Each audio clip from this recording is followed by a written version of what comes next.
Hello student, अभी हमारा प्रश्न संग्रह 3.2 हो चुका था। अभी हम लोग यहाँ पे प्रश्न संग्रह 3.3 देखेंगे। तो यहाँ पे पहला सवाल शुरू करते हैं। पहला सवाल क्या दिया हुआ है कि यहाँ पे सी केंद्र वाला एक वृत्त दिया हुआ है और उस पर जी, डी, ई और एफ बिंदु है। उस वृत्त के ऊपर और कोण ई सी एफ का माप 70 अंश दिया हुआ है। चाप डी जी एफ कितना दिया है? 200 दिया है। तो चाप हमें डी ई और चाप डी ई एफ ज्ञात करना है। तो हम इसको कैसे ज्ञात करेंगे? सबसे पहले यहाँ पे हम देखेंगे कि केंद्र सी केंद्र वाला जो वृत्त है उस पर क्या क्या क्या है, बिंदु क्या क्या है। यहाँ पे G D E F, D G F E किस पर है? वृत्त पर है। और जो कोण ई सी एफ का माप है 70 अंश दिए हुए हैं और चाप डी जी एफ माप 200 दिया है। तो हमें डी ई और डी ई एफ ज्ञात करना है। तो सबसे पहले बच्चों हम मेजर चाप यहाँ पे लिख लेंगे। अभी मेजर चाप किसके बराबर हो जाएगा? अभी यहाँ पे ई सी एफ जो कोण यहाँ पे ई सी एफ बन रहा है, किसके चाप के? लघु चाप जो ई एफ होगा उसके बराबर होगा। तो यहाँ पे हम लोग लिख देंगे मेजर चाप ई एफ इसके बराबर हो जाएगा। जो कोण यहाँ पे दिया हुआ है कोण ई सी एफ के बराबर हो जाएगा। मतलब कि यहाँ पे 70 अंश है तो ये भी 70 अंश हो जाएगा। तो यहाँ पे हम क्यों दोनों बराबर हो जाएगा? यहाँ लघु चाप के माप के परिभाषा के अनुसार, लघु चाप मतलब छोटा चाप, सबसे छोटा चाप यही बन रहा है। तो लघु चाप, यहाँ पे लघु चाप के माप के परिभाषा से क्या हो जाएगा? यहाँ पे परिभाषा से ये दोनों बराबर हो जाएंगे। तो यहाँ पे हम लोग लिख दिए। जब कोण बच्चों यहाँ पे ई सी एफ आपको पता है 70 अंश है, इसलिए जो मेजर चाप ई एफ हो जाएगा ए भी कितना अंश हो जाएगा?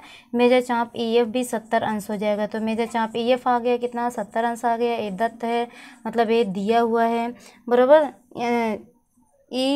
ई एफ कितना हो जाएगा? दत्त नहीं, ये दिया हुआ नहीं है। यहाँ पे ई सी एफ दिया हुआ है और इसलिए यहाँ पे चाप ई एफ कितना हो जाएगा? 70 अंश हो जाएगा। तो यहाँ पे ई एफ 70 हो गया। और क्यों यहाँ पे 70 अंश हो गया? क्योंकि यहाँ पे क्या दिया हुआ है? कोण ई सी एफ कितना दिया हुआ है? 70 दिया है। तो हम लोग यहाँ पे लिख सकते हैं कि ये 70 अंश दिया हुआ है, इसलिए यहाँ पे मेजर चाप जो है वो क्या हो जाएगा? ई एफ कितना हो जाएगा? 70 हो जाएगा बराबर। और यहाँ पे इसलिए यहाँ पे मेजर चाप क्या हो गया? 70 अंश हो गया। अब हम सब मेजर चाप जो है तीनों मेजर चाप को जोड़ देंगे। कौन सा? डी जी एफ और कोण जो यहाँ पे मेजर चाप ई एफ बन रहा है और यहाँ पे डी ई, ये तीनों चाप जो जोड़ेंगे तो वृत्त के कोण का जो माप होगा कितने अंश का होगा? 360 अंश का होगा, क्योंकि पूरा हम ले रहे हैं मेजर चाप। अभी पहला हम मेजर चाप क्या ले लेंगे? डी जी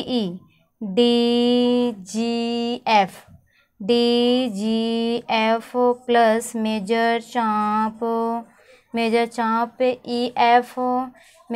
ई एफ हो गया। फिर प्लस मेजर चाप कौन सा बच रहा है? डी ई बच रहा है। तो हम लोग डी ई ले लेंगे बराबर।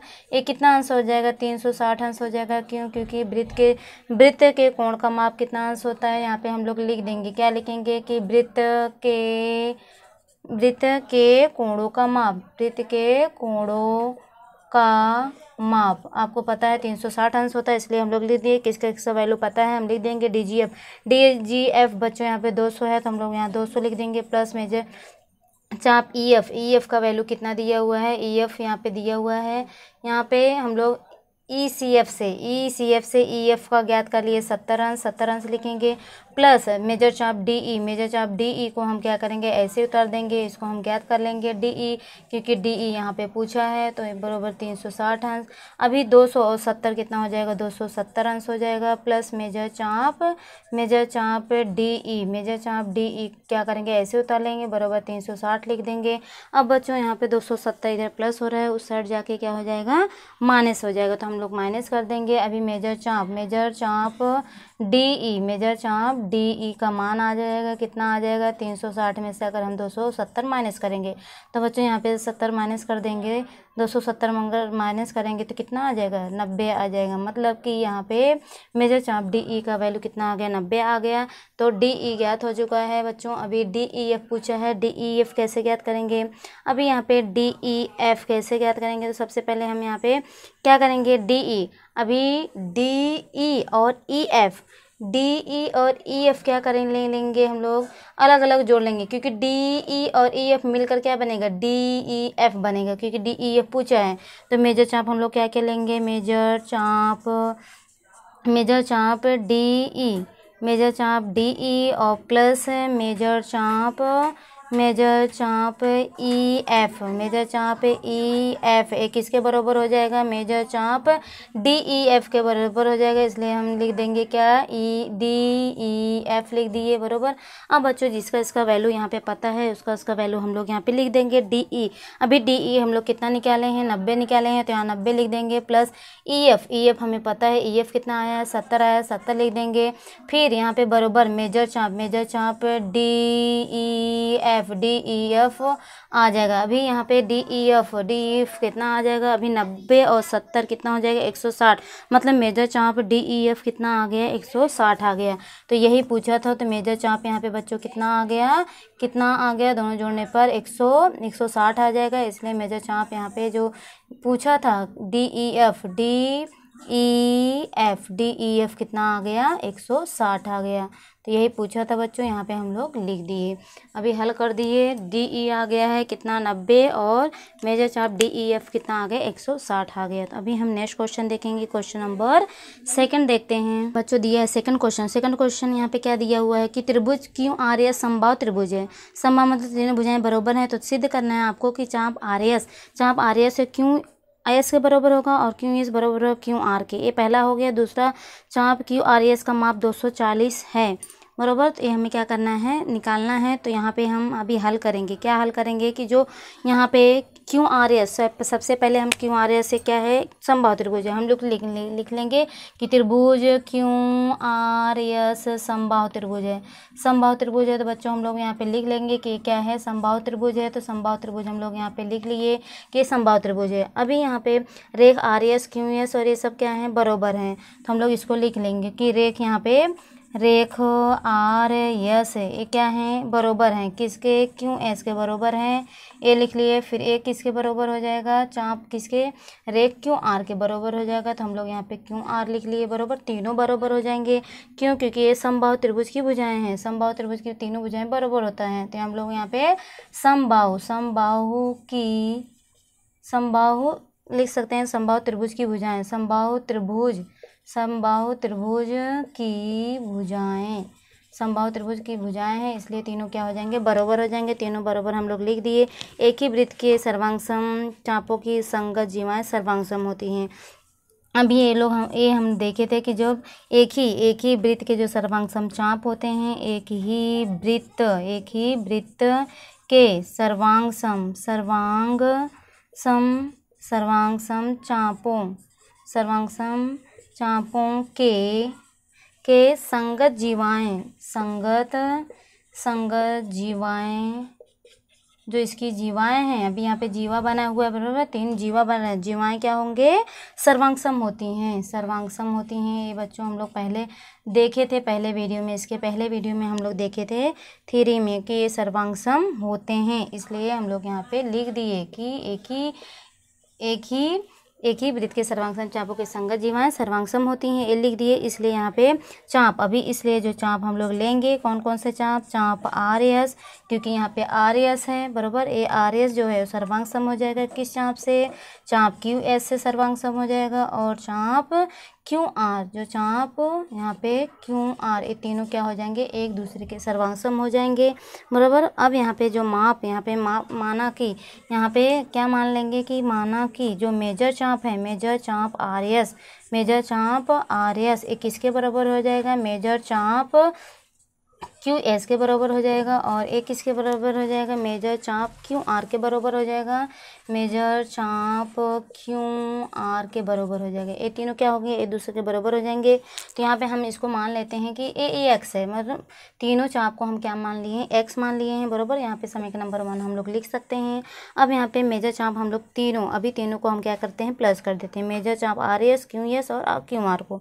अब मेजर चाप यहाँ पे जो तीनों दिए हैं इनको हम प्लस करेंगे, मेजर चाप आर एस और प्लस मेजर चाप क्यू एस, फिर मेजर चाप क्यू आर, ये तीनों को हम क्या करेंगे, ऐड कर देंगे, प्लस करेंगे। तो बराबर कितना अंश आ जाएगा, 360 अंश आ जाएगा। आपको पता है कि वृत्त का माप कितना होता है, 360। तो यहाँ पे हम लोग लिख सकते हैं कि वृत्त के कोणों का योग, कोणों का योग हम लोग यहाँ पे बच्चों लिख सकते हैं। अब जिससे उसका मान हमें पता है, अभी यहाँ पे हम x लिए थे तो इसलिए हम लोग यहाँ पे x लिख देंगे। x प्लस x बराबर 360। अब x कितना हो जाएगा, 3x हो जाएगा बराबर 360। अब यहाँ पे x बराबर कितना आ जाएगा, 360 से हम 3 से भाग देंगे। यहाँ पे 3 एकम 3, 3 120, मतलब x का वैल्यू कितना आ गया, 120 आ गया। मतलब हम लोग किसको माने थे, यहाँ पे तीनों चाप को माने थे x, मतलब तीनों चाप का जो माप आएगा कितना आएगा, 120 आएगा। 120 आएगा, इसलिए तीनों कोण कितना हो जाएंगे, 120 हो जाएंगे। मतलब तीनों चाप कितने हो जाएंगे, 120 हो जाएंगे। इसलिए हम तीनों को लिख सकते हैं, क्या लिख सकते हैं कि जो मेजर चाप आया है, मेजर चाप आर एस एक किसके बराबर है, मेजर चाप क्यू एस एक किसके बराबर है, मेजर चाप क्यू आर बराबर। तो ये हम एक्स माने थे, इसलिए यहाँ पे एक्स का वैल्यू आ गया, तो हम लोग यहाँ पे 120 रख देंगे बराबर। 120 आ गया। अब यहाँ पे मेजर चाप क्यू आर एस ले लेते हैं। अभी क्यू आर एस बच्चों देखेंगे, क्यू आर एस 2 भाग में बटा है, क्यू आर और आर एस बराबर। तो यहाँ पे हम लोग इन दोनों को क्या करेंगे, बांट देंगे। तो मेजर चाप, अभी मेजर चाप 2 भाग में कर देंगे, मेजर चाप क्यू आर एस, क्योंकि यहाँ पे हमें क्या पूछा है, यहाँ पे आर एस। अभी सबका चाप कितना आ गया, 120 आ गया। अभी हमें सेकंड यहाँ पे हल करना रहेगा, तो हम क्या करेंगे, यहाँ पे क्यू आर एस पूछा है बराबर, क्यू आर एस लिखेंगे। तो क्यू आर एस आपको पता है कि 2 भाग में बटा हुआ है, किसमें क्यू आर। अभी मेजर चाप हम लोग क्या लिख देंगे, मेजर चाप क्यू आर लिख दिए, फिर प्लस मेजर चाप क्यू एस बराबर आर एस, क्यू आर और आर एस, मेजर चाप आर यस बराबर। यहाँ पे दोनों डिवाइड हो चुके हैं। अब यहाँ पे चापों का योग, यहाँ पे हम क्या लिख सकते हैं, ये चापों का योग किए हैं बराबर, चापों का योग लिख दिए। अब यहाँ पे जिसका वैल्यू पता है हम लिख देंगे, क्यू आर एस पूछा है तो क्यू आर एस कितना आ जाएगा। अभी यहाँ पे 120, इनका हमें पता है कि क्यू आर, अभी क्यू आर जो क्यू आर आया है, क्यू आर और आर एस ये कितना आया है, 120 आया है। तो हम लोग यहाँ पे 120 प्लस 120, तो बच्चों यहाँ पे कितना आ जाएगा, 120 अगर हल करेंगे तो कितना आएगा, 240 आएगा। मतलब मेजर चाप जो आएगा क्यू आर एस ए बराबर कितना आ जाएगा, 240 आ जाएगा। यही हल करना था, मेजर चाप क्यू आर एस का माप। तो यहाँ पे कितना आ गया, 240। यही हमें क्या करना था बच्चों, हल करना था। तो ये हो चुका है। अभी इसके बाद हम लोग थर्ड क्वेश्चन देख लेते हैं। अब बच्चों यहाँ पे देखेंगे थर्ड क्वेश्चन क्या दिया हुआ कि जीवा ए बी सर्वांग सम जीवा सी डी। तो सिद्ध करना है आपको कि चाप ए सी ए सर्वांग सम होगा बी डी। तो यहाँ पे हम अभी जीवा दिया हुआ है ए बी और सी डी, ये क्या है, ये सर्वांग सम है। तो आपको क्या सिद्ध करना है कि जो चाप यहाँ पे ए सी और जो बी डी बन रहा है ये क्या होंगे, सर्वांग सम होंगे। तो इसको हम कैसे हल करेंगे, तो सबसे पहले हम जीवा ए बी और सी डी लिख लेंगे कि क्योंकि ये सर्वांग सम है। तो यहाँ पे क्या लिखेंगे कि जीवा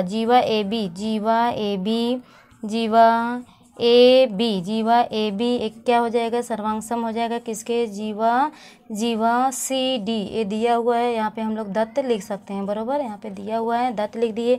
इसके बाद जो चाप बनेगा, इसलिए यहाँ पे जो चाप कौन सा, यहाँ पे ए सी बी एक किसके सर्वांग सम हो जाएगा, चाप सी बी डी के सर्वांग सम हो जाएगा। क्यों, क्योंकि यहाँ पे क्या हो जाएगा कि जो चाप ए बी और सी डी, जो ए बी और सी डी है जीवा, इसको हम चाप के अनुसार हम कैसे लिख सकते हैं, 3 अक्षर में ए बी। तो ए बी को हम ए सी बी लिख सकते हैं, और चाप सी डी को, जीवा सी डी को चाप सी बी डी लिख सकते हैं। इसलिए हम 2 चाप लिख दिए यहाँ पे। तो यहाँ पे हमें क्या लिखना है कि यहाँ पे जो चाप होता है, चाप का, अभी यहाँ पे हमें पता है कि जो चापों की जो संगत जीवाएँ होती हैं वो सर्वांग सम होती हैं। चापों की संगत जीवाएँ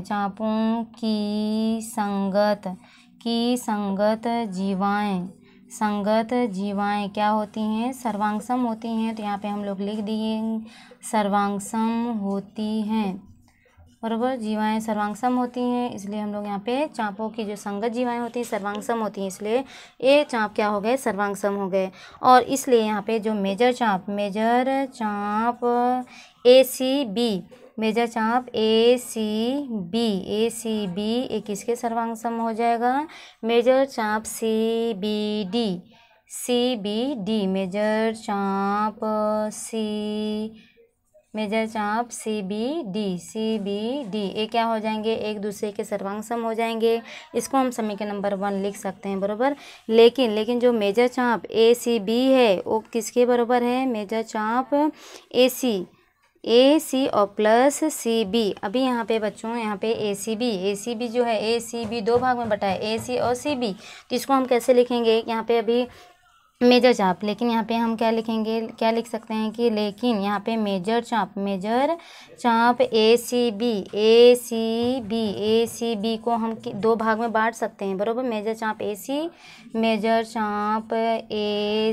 AC देखिए यहाँ पे AC और CB में बटा हुआ है, इसलिए AC और BC हम लोग यहाँ पे लिख सकते हैं, प्लस मेजर चाप BC। तो यहाँ पे बच्चों BC लिख दिए, बरोबर। अब यहाँ पे हम इसको समीकरण नंबर 2 लिख सकते हैं, समीकरण नंबर 2 लिख दिए। अब इसके बाद हम मेजर चाप जो CBD इसको भी 2 भाग में बांट सकते हैं, मेजर चाप CBD, ये भी 2 भाग में, CB में और BD में बटा हुआ है, तो CB मेजर चाप हम क्या लिख देंगे, मेजर चाप